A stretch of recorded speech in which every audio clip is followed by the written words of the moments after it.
After second chapter is over, we have started the third one, demand analysis. The third A chapters, you know that these chapters is getting so many marks to you because it's the highest marks chapters for you. So therefore you have to study these chapters very properly. Okay, in these chapters there are two or three more important questions. First one is law of demand, their assumption and their exceptions.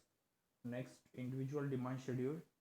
Okay, and the types of demand, it's also one of the questions, but it is removed for this time, so therefore the question is changed, that changes in demand. Okay, so this chapter is very important for examinations. First of all, we can understood what is demand. So demand, you know that in the ninth standard you are watching, every desire, the demand means desire which will be back to willingness and ability to pay.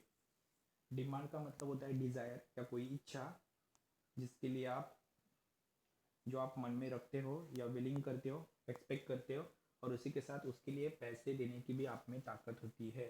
Okay, सिर्फ आपके मन में desire आ रही, इच्छा आ रही है, या आप उस डिज़ायर कंप्लीट करने की कोशिश कर रहे हो, तो उसको डिमांड नहीं कहा जा सकता. उसके लिए आप अगर पैसे खर्च करने को तैयार हो, you are ability to pay, so that time the demand, so the desire is converted to demand. Okay, for example भी उन्होंने दिया है कि अगर किसी पर्सन को टेलीविजन का सेट परचेस करना है, मतलब टेलीविजन लेना है, टीवी लेना है किसी पर्सन को, तो वो डिज़ायर कर रहा है सिर्फ. ओके, बट अगर उसके पास परचेसिंग पावर नहीं है, यानी उसके पास पैसा नहीं है, उसके पास मनी नहीं है, तो उसकी डिज़ायर को हम लोग डिमांड नहीं कह सकते. अगर आपको डिज़ायर है, आपको डिमांड, अगर आपको किसी चीज़ को डिमांड कहना है, तो फर्स्ट ऑफ ऑल आपके अंदर डिज़ायर होनी चाहिए, और डिज़ायर के साथ आपके अंदर परचेसिंग पावर होनी चाहिए, यानी आपके पास पैसा होना इम्पॉर्टेंट है. Okay, any desire which convert into purchasing power, that is called demand. Okay, so demand का मतलब होता है कि आपकी डिज़ायर यानी इच्छा, उसी के साथ आपको पैसे देने की पावर या विलिंगनेस या एबिलिटी पावर टू पे. ओके, सो डिमांड की डेफिनेशंस देखने के बाद डिमांड के कुछ फीचर्स हमें पता चले. First, demand is a relative concept. Relative का मतलब वो पर्सन टू पर्सन चेंज होती रहती है, किसी कोई ज़्यादा डिमांड करता है, कोई कम डिमांड करता है. ओके, रिलेटिव कंसेप्ट है. ओके, ये चेंज होती है टू पर्सन, क्योंकि हर एक पर्सन की टेस्ट, हैबिट, प्रेफरेंसेस, चॉइस अलग अलग होते हैं, तो इसलिए वो डिज़ायर हर एक पर्सन की अलग अलग होती है. तो डिमांड का पहला फीचर्स है demand is a relative concept. दूसरा, demand is essentially express by the time and price. उसी के साथ उन्होंने ये भी बोला है कि डिमांड टाइम और प्लेस के हिसाब से चेंज होती रहती है, राइट. ओके, तो अगर आप विंटर सीजन्स में जा रहे हो तो आपको वुलन्स के कपड़े लगेंगे, लेकिन आप अगर आप समर सीजन्स में आ रहे हो तो कॉटन के कपड़े लगेंगे, लेकिन दोनों में आपको पैसा तो लगने ही वाला है, राइट. तो टाइम चेंज होने वाली डिमांड है, और डिमांड चेंज होती है प्राइस की वजह से. अगर आपके पास ज़्यादा पैसे हैं तो आप ज़्यादा डिमांड करोगे, अगर आपके पास पैसे कम है तो आप कम डिमांड करोगे. Okay, so demand schedule, price और क्वांटिटी डिमांड, इनका एक रिलेशनशिप होता है. तो इसमें पहला टाइप्स आता है इंडिविजुअल डिमांड शेड्यूल, और दूसरा टाइप्स आता है मार्केट डिमांड शेड्यूल. तो आपको एग्जाम में जो आएगा that is market demand schedule. Okay, very important question. So individual demand schedule का मतलब होता है एक सिंगल कंज्यूमर्स एक स्पेसिफिक पीरियड में, एक सिंगल कंज्यूमर्स एक स्पेसिफिक पीरियड में जितनी चीज़ों की डिमांड करता है और उसके लिए जितनी प्राइस पे करने को तैयार रहता है, उसको कहा जाता है इंडिविजुअल डिमांड शेड्यूल. ओके, एक सिंगल कंज्यूमर्स एक स्पेसिफिक पीरियड में जितनी चीज़ों की डिमांड करता है और उसके लिए जितनी प्राइस देने को प्रिपेयर होता है, उसको कहा जाता है इंडिविजुअल डिमांड शेड्यूल. ओके, अभी इंडिविजुअल डिमांड शेड्यूल में क्या दिखाया जाता है, तो इंडिविजुअल डिमांड शेड्यूल में क्वांटिटीज ऑफ कमोडिटी दिखाया जाता है, मतलब आप कितनी चीज़ें परचेज कर रहे हैं, और उसी के साथ उन चीज़ों के लिए आप कितनी प्राइजेस दे रहे हैं. ओके, जैसे अगर एक्स नाम की गुड्स है, तो अगर 1 किलो खरीदने तो आप उसको 10 रुपये दे रहे हो, 2 किलो खरीदने तो 8, तीन किलो खरीदनी तो 6, मतलब आप जितनी क्वांटिटी बढ़ाओगे उतना आपको प्राइस कम लगेगा। ओके, तो जितनी जितनी आप क्वांटिटीज बढ़ाओगे आपको प्राइस कम कम लगेगा। तो demand is increases at the same time price is decreases.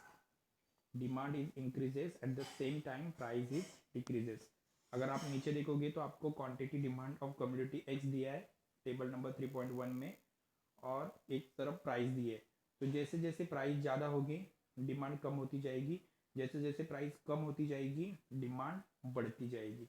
Okay, यहाँ पे दिख रहा है आपको कि प्राइस लेस हो रही है, प्राइस डिक्रीज हो रही है, उसी वक्त क्वांटिटी डिमांड इंक्रीज हो रही है। राइट, प्राइस 10, 8, 6, 4, 2 ऐसे कम कम होती गई, डिक्रीज होती गई। At the same time demand 1, 2, 3, 4, 5, 6 ऐसे इंक्रीज होती गई। राइट, तो यहाँ से हमें पता चलता है कि डिमांड और प्राइस में फॉलिंग रिलेशनशिप है। ओके, डिमांड और प्राइस में फॉलिंग यानी इनवर्स रिलेशनशिप है। जब डिमांड बढ़ेगी तब प्राइस कम होगी, जब डिमांड कम होगी तब प्राइस बढ़ेगी। ओके, तो इनमें इनवर्स रिलेशनशिप है, इतना तो समझ में आया। तो आपको वो कर कैसे दिखाई देगा, तो वो कर 3.1 में जैसे शो आउट किया वैसे दिखाई देगा। एक तरफ आप लोग चीज़ों की डिमांड लिखोगे एक्स की तरफ, और वाई की तरफ आप लोग लिखोगे प्राइस। तो डिमांड जैसे यहाँ पे शेड्यूल में लिखा है 1, 2, 3, 4, 5, और प्राइस है 10, 8, 6, 4, 2, मतलब 2 का टेबल लिखोगे। राइट, 2, 4, 6, 8। तो आप जैसे जैसे वो एक एक पॉइंट्स वहाँ पे डिस्क्राइब करोगे तो आपको पता चलेगा कि आपको एक कर्व मिल रहा है, एक लाइन मिल रही है, जिस लाइन को हम कहेंगे D1, that is demand curve D1। लेकिन ये सिर्फ सिंगल कंज्यूमर्स के बारे में सोचा है। ओके, सिंगल कंज्यूमर्स का दिमाग ऐसा होता है। ओके, तो ये DD कर्व जो है वो स्लोपिंग डाउनवर्ड है, ऊपर से नीचे की तरफ आ रहा है, तो इसका स्लोप डाउनवर्ड है। तो इसी के कारण ये शो आउट करता है कि प्राइस और डिमांड में इनवर्स रिलेशनशिप है। इनवर्स यानी उल्टा सुल्टा। ओके, जैसे डिमांड इंक्रीज होगी प्राइजेस डिक्रीज होगी, जैसे डिमांड डिक्रीज होगी प्राइजेस इंक्रीज होगी। ये क्रॉस रिलेशनशिप या इनवर्स रिलेशनशिप दिखाता है इंडिविजुअल डिमांड कर्व। नेक्स्ट है market demand curve. Individual demand curve में हमने सिंगल कंज्यूमर्स की स्पेसिफिक टाइम में स्पेसिफिक डिमांड देखी। ओके, लेकिन मार्केट डिमांड कर्व इसमें डिफरेंट डिफरेंट कंज्यूमर्स या डिफरेंट डिफरेंट टाइप्स के कंज्यूमर्स की different different of qualities demand in a specific period. एक ही पीरियड में डिफरेंट डिफरेंट कंज्यूमर्स चीज़ों की डिफरेंट डिफरेंट डिमांड करते हैं, उसको कहा जाता है market demand schedule. The different types of quantity demanded by the different consumers at the specific period or given period of time, that is called market demand schedule. Individual demand में a single consumer is demanded quantity demanded of goods in the given period of time, that is called individual demand. But when we are discussing about the market demand, there are so many consumers or different consumers are demanding different types of quantities of commodity in a given period of time or specific period of time, that is called market demand schedule. उसमें एक single consumers होता है, इसमें बहुत सारे अलग अलग consumers होते हैं। ओके, जैसे consumers ABC table number 3.2 is showing. Okay, तो जब आप प्राइस की कंपैरिजन करोगे तो एक साइड में 10, 8, 6, 4, 2 ये प्राइजेस है। राइट, तो हर एक कंज्यूमर्स अलग अलग डिमांड करेगा। एक कंज्यूमर्स अगर 10 रुपीज़ प्राइस है तो एक कंज्यूमर्स 5 रुपये की डिमांड करेगा, 5 किलो ही डिमांड करेगा। बी कंज्यूमर्स 10 किलो की डिमांड करेगा, सी कंज्यूमर्स 15 किलो की डिमांड करेगा। तो टोटल तीनों की मिलकर डिमांड हो जाएगी 30। ओके, वही अगर 2 रुपीज़ प्राइस है किसी कमोडिटीज़ की तो ए वाला 25 की डिमांड करेगा, बी वाला 30 की डिमांड करेगा, सी वाला 35 की डिमांड करेगा। हर एक कंज्यूमर्स अलग अलग डिमांड करता है। राइट, तो आपको ये दिखाई दे रहा है कि ABC ये अलग अलग डिफरेंट कंज्यूमर्स है और इन्होंने डिफरेंट क्वांटिटीज़ कमोडिटी डिमांड की है। अगर प्राइजेस कम है, 2 रुपये प्राइस है, तो कंज्यूमर्स मोर डिमांड करेंगे कमोडिटीज़ की, और अगर प्राइजेस ज़्यादा है जैसे 10 है तो वो लोग कम डिमांड करेंगे गुड्स की या कमोडिटीज़ की। राइट, तो सेम रिलेशनशिप है, राइट, इनवर्स रिलेशनशिप है कि प्राइजेस कम है, जैसे 2 रुपये प्राइस है तो कंज्यूमर्स मोर डिमांड करेंगे क्वांटिटीज, राइट, और अगर प्राइजेस ज़्यादा है जैसे 10 है तो कंज्यूमर्स लेस डिमांड करेंगे कमोडिटीज़ की. So prices less, demand more, the prices more, demand less. This is inverse relationship also showing in the market. So therefore it's called market demand schedule. तो जो आपको इंडिविजुअल में दिखाई दिया वो आपको मार्केट शेड्यूल में भी दिखाई देगा. तो आप इसका टेबल बनाओगे कैसे, राइट, आपको ये प्रॉब्लम होगा. तो आप 2, 4, 6, 8, 10 जो पहले में था वो आपने लेफ्ट में y पे लिख दिया. अभी x पे आप कैसे लोगे, तो सबसे कम वाली प्राइस इस स्ट्रक्चर में ढूंढोगे तो वो 5 है, राइट, और सबसे बड़े प्राइस 35 है. तो आप क्या करोगे, इनडायरेक्टली 5 का टेबल लिखोगे, 5, 10, 5, 10, 15 ऐसे लिखो. या अगर आपको और उसको और छोटा दिखाना है तो आप लोग 20, 20, 25, 20, 40, 60, 80, 10, 100 ऐसे भी दिखा सकते हो, राइट. तो आपको ये सब शो आउट करने के बाद जो डी डी कर्व मिलेगा वो डी डी कर्व भी स्लोपिंग डाउनवर्ड होगा, वो भी इनवर्स रिलेशनशिप शो आउट करेगा, क्योंकि जैसे जैसे डिमांड बढ़ती जाएगी प्राइजेस कम होती जाएगी, जैसे जैसे डिमांड कम होती जाएगी प्राइजेस बढ़ती जाएगी. तो आपके लिए एग्ज़ाम में डिमांड शेड्यूल बहुत ही इम्पोर्टेंट है. ओके